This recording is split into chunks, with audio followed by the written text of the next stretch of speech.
Pastor Tom. Good morning and happy Easter. Happy Easter. I'm Bobby. I'm a recovered alcoholic. Recovered because God has taken the obsession away from me to pick up a drink. My story is a story of hope, redemption, recovery, and a true miracle. Fact is, I shouldn't be talking to you all. I shouldn't be up here in front of a room full of people. I shouldn't be here at all. I should be dead. That's the truth of the matter. God is the only reason I'm here today. You know, my doctors have told me that.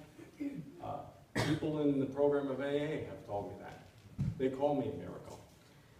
Ephesians 5:18, and don't get drunk with wine, which leads to reckless actions, but be filled with the Spirit. Reckless actions is an understatement. I was born in Jersey City, New Jersey. My dad was an alcoholic, and he left when I was 3. I moved to Cranford about 4 with my stepdad and my mom and my family. I grew up right around the corner from here, 208 Walnut Avenue. Right around the corner, you could actually see my backyard from out the front door. I was a quiet kid, a shy kid. Okay, so, you know, I was just really, really shy. Victim of bullies while attending Walnut Avenue School. You know, the older kids used to take my books and throw them up on the synagogue. And so the first 2 years of school in Cranford was a little bit rough because the 4th and 5th graders just loved to pick on me. So I wasn't very confident. My parents decided, well, let's send them to St. Michael's. And I went to St. Michael's here in town for the next 7 years. Okay? I always loved the Lord. But I got streetwise quick because I felt like, well, he ain't down here. I got to watch out for myself and protect myself. So I got streetwise quick. And in my family, it was normal. You know, I'm a blue-collar family. My father was a truck driver. It was normal to have that sense of entitlement when you would get to the weekends and the guys would have some beers. Or you'd get to vacation and people would have some drinks. Or you'd get to a holiday and people pull out. That was really commonplace when I was younger. I always associated alcohol with good times, with smiles, with laughter, with partying, you know? So when I was 12 years old, I took my first drink, and I can remember everything about it. You know, it was a Pabst Blue Ribbon Tall Boy with the old whole can caps, for anyone that remembers those. It was cold, it was crisp, it felt good in my hand. The smell gave me a buzz just smelling it. But you know what I remember the most? What I remember the most is what that drink did for me. You know, I was shy, I was quiet. Well, I wasn't shy and quiet the minute beer touched my lips. And from that point on, I had arrived. And that really is where my whole story started, you know. God gifted me with talents. I was an athlete, I was a musician. So I had a lot of diverse friends, and I made a lot of friends, and we all have one common denominator. We all like to party, we all like to drink. You know, the jocks, the musicians, you know, they all knew how to party, and that's something I enjoyed doing. So my drinking progressed in my teens, with the only real consequences being arguments and fights. Alcohol filled voids in my life. I learned to drink with every emotion, happy, glad, mad, sad, it didn't matter. I also learned to fight, protect my own. I was old school of hard knocks. That was kind of the upbringing I had. And fear and resentment fueled me, and alcohol was my ally and my friend. Into my 20s, alcohol progressed. I had a band, I married my lead singer. She became a wife and mother, I became a dad and a husband, and I drank. Through it all, alcohol was very present. Whatever I did, it included alcohol. When I fished, I drank, bowled, I drank, played softball, I drank, went to ball games, I drank, weekends, vacations, family parties, after work. When my daughters were born, I adored them both. I'd take a bullet for both of my daughters, but I couldn't put a bottle down for them. You know, I could not put the bottle down. Then came consequences in my 30s, problems in marriage, job, family, friends, shakes, blackouts, panic attacks, depression. Even people I drank with told me, you gotta stop drinking, bro.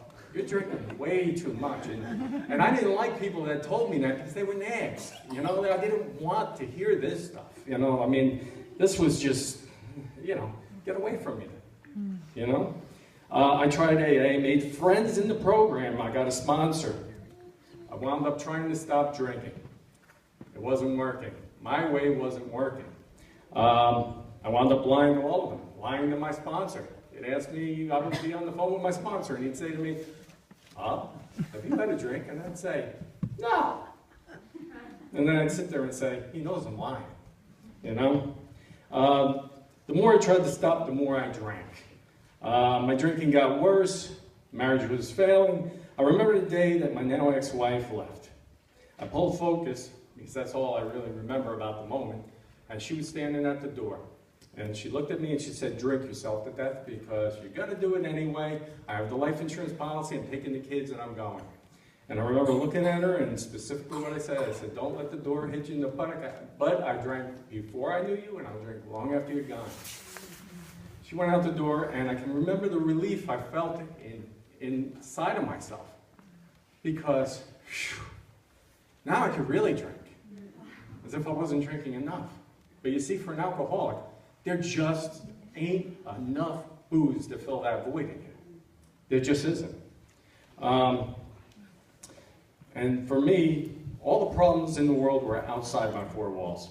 Toward the end, my own liquor store owner, who I used to have deliver my booze personally, stopped by my house.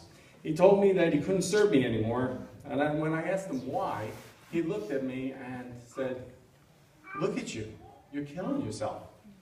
I can't do this in good conscience. I can't serve you. You know, I don't want my name on this. You know, I said, well, I'm over 21. And he says, look at yourself. I can remember that so I made other arrangements because an alcoholic will find a way to get booze. So I did find other ways. I was drinking a gallon of vodka a day. I felt like I was dying. What I didn't know was I was. An ambulance took me to Overlook Hospital and they put me in ICU. Alcoholic hallucinations, and I was highly toxic. I had yellow skin and eyes. Edema swelling, for anyone that knows what that is, from my toes all the way up to my belly, was just huge. Just huge. I was near 400 pounds, 376 to be exact. Malnourished, I had pneumonia, I was anemic, I had high blood pressure, hot and cold sweats, shakes, anxiety, depression. I was all over the map. And my liver was shutting down and was taking my organs with it. I had a diagnosis of cirrhosis, and the docs didn't think that I'd make it through the night. I even received last rites. I was given a 10% chance of living. In AA, I probably, till this point, have had the highest enzyme count out of anybody that's ever lived, that I know of.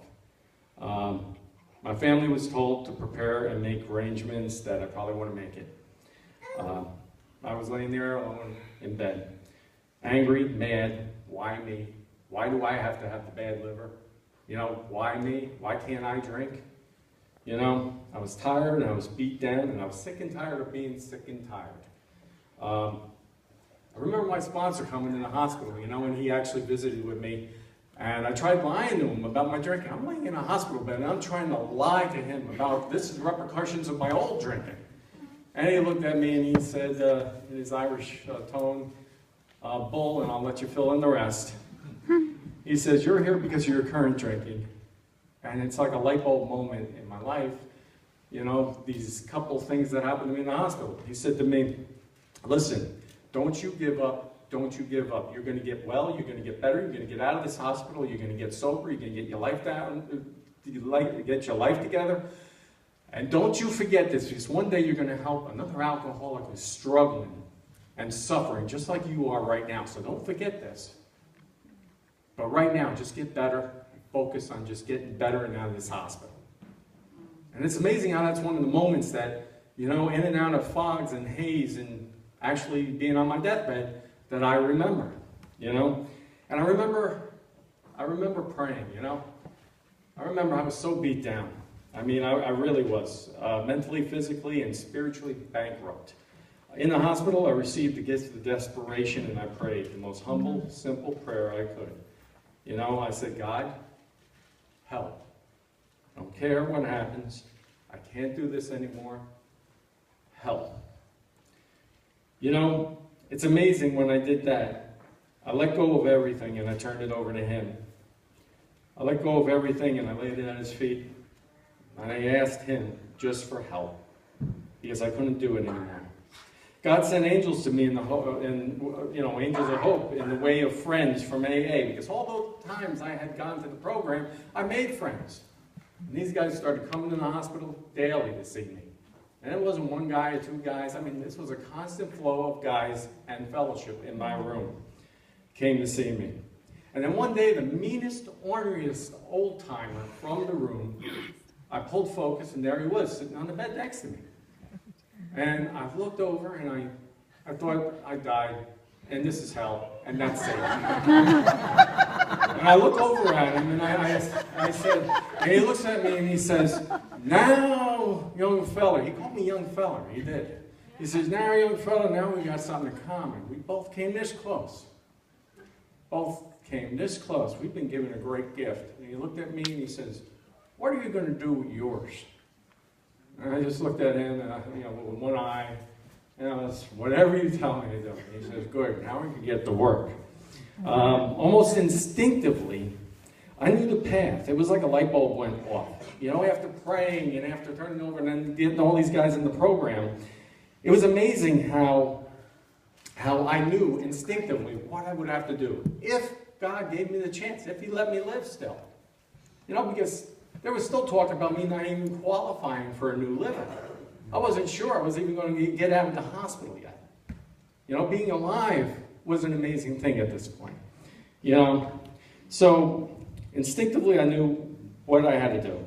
I had to get back to meetings, I had to get active in the program, I had to work with others, I had to do service work, and I had to work on me. And I had to not pick up a drink one day at a time.